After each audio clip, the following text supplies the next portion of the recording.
না ভাবিলে আচৰিত নালাগে আমি মানে মানে মাটিৰ পৰা ইটা হয় আৰু আমাক মানে প্ৰকৃতিয়ে কি দিয়া নাই এতিয়া যে ৰড বা আইৰণ হয়নে সেইটো আমাৰ পৃথিৱীৰ পৰা পাই আছোঁ এতিয়া আমি যে ঘৰত যে কাঠ লগাওঁ সেইটো আমি পৃথিৱীৰ পৰা পাই আছোঁ বালি পাই আছোঁ পৃথিৱীৰ পৰা চিমেণ্টটো সেই পৃথিৱীৰ পৰাই পাই আছোঁ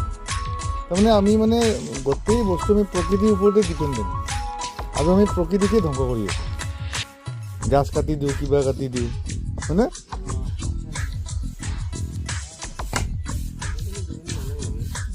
সেইকাৰণে আমি যদি মানে প্ৰকৃতিক যদি আমি ভাল নাপাওঁ বা আমি গছ গছনি নুৰোঁ তেতিয়াহ'লে আমি প্ৰকৃতি আমাক এটা সময়ত দিব ঠিকছে সেইকাৰণেতো বানপানী হয়